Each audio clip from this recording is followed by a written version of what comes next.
Assalamualaikum warahmatullahi wabarakatuh. Puji syukur kehadirat Allah Subhanahu wa Ta'ala yang telah memberikan rahmat serta hidayahnya sehingga kita bisa mendengarkan ceramah ini. Sholawat serta salam semoga selalu tercurahkan kepada junjungan kita Nabi Muhammad Sallallahu Alaihi Wasallam beserta keluarga dan sahabat-sahabatnya yang kita nantikan syafaat beliau di yaumul qiyamah. Hari ini saya akan memberikan ceramah yang berjudul Kata Siapa Takdir Tidak Bisa Diubah.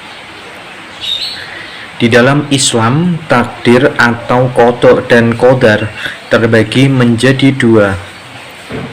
Memahami pentingnya takdir ini sangat berharga karena konsep daripada takdir itu sebenarnya tidak serta-merta langsung terjadi sedemikian rupa. Akan tetapi kita sebagai umat muslim sebetulnya bisa mengubah takdir tersebut agar tidak salah dalam menafsirkan konsep daripada takdir ini. Ada dua jenis takdir yang akan saya jelaskan berikut ini. Yang pertama ada takdir mubram. Takdir ini adalah ketetapan mutlak yang tidak bisa diubah oleh siapapun. Contohnya adalah kapan kita lahir, siapa orang tua kita, dan kapan kita mati. Takdir mubram ini memang sudah menjadi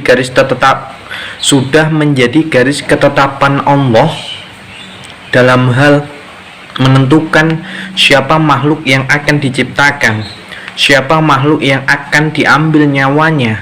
Karena konsep daripada takdir mubram adalah yang sudah digariskan oleh Allah Subhanahu wa Ta'ala, dan kita sebagai manusia tidak bisa mengubahnya begitu saja. Kemudian yang kedua adalah takdir mu'alaq. Takdir ini adalah takdir yang digantungkan berkaitan dengan ikhtiar manusia. Allah memberi peluang, jika hambaku melakukan ini maka takdirnya menjadi itu. Nah, konsep daripada takdir mu'alaq di sini adalah terjadinya perubahan apabila manusia tersebut berikhtiar dan berdoa kepada Allah dengan bersungguh-sungguh, sehingga Allah akan mengabulkan daripada doa-doa yang dipanjatkan oleh manusia tersebut, sehingga takdir mu'alaqnya bisa diubah.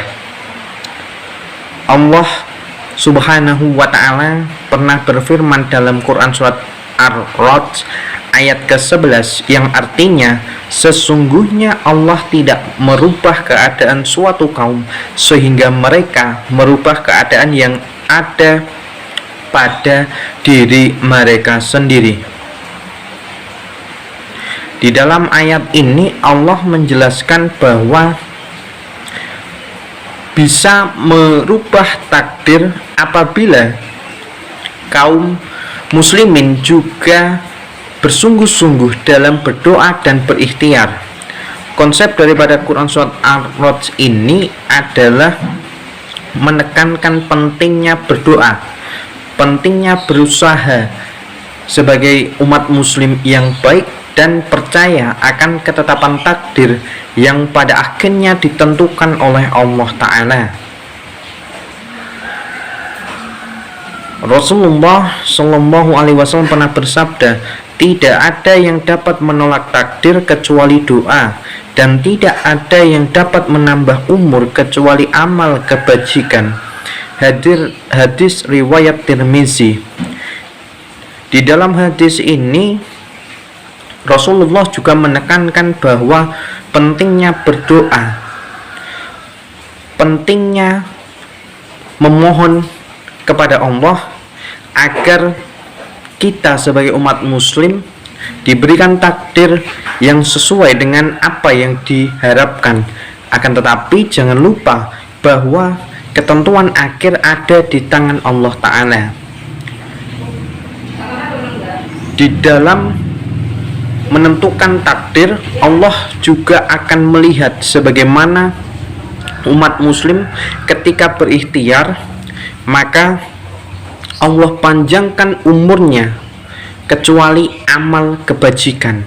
Nah, amal kebajikan ini adalah suatu amal yang diperbuat oleh umat muslim dalam rangka berbuat kebaikan, berbuat yang positif di jalan Allah Ta'ala, di mana ada suatu kisah yang terkenal tentang Nabi Musa alaihissalam, di mana ada seorang wanita mandul. Adalah bukti konkretnya Allah sudah menetapkan wanita itu mandul sebagai takdir yang harus diterima.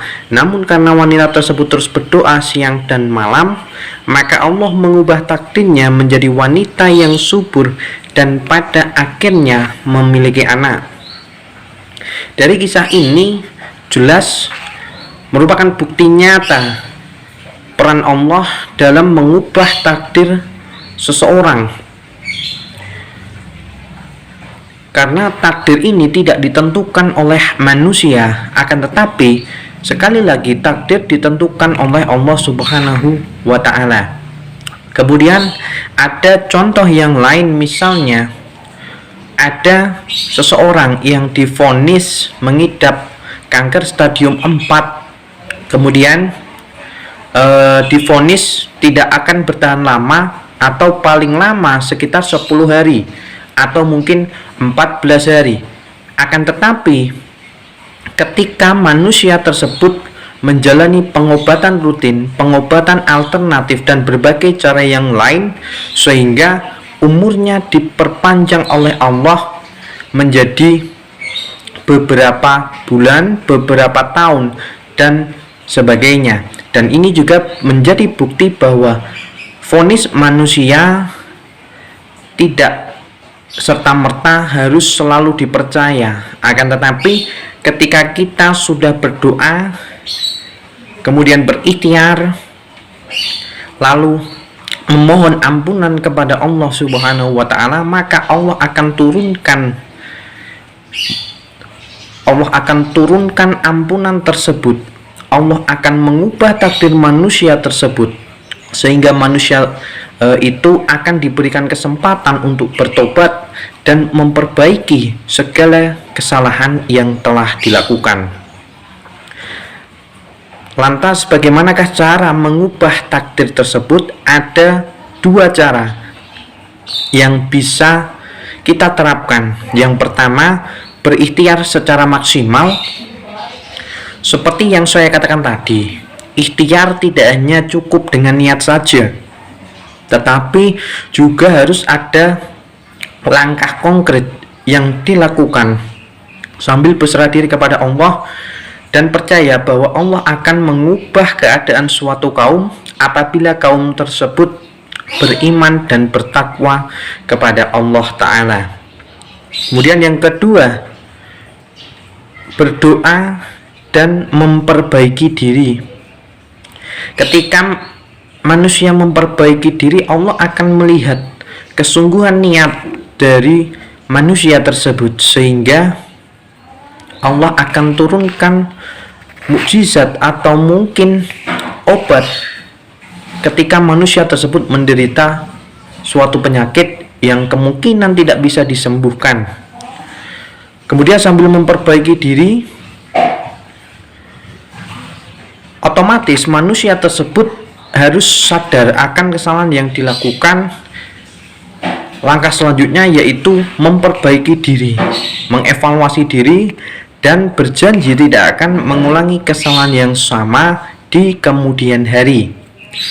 Setelah memperbaiki diri, maka Allah akan mengubah daripada kesulitan yang dihadapi menjadi sebuah solusi atau jalan keluar yang bisa membawa keberkahan, membawa manfaat, dan bisa menyembuhkan daripada apa yang diderita.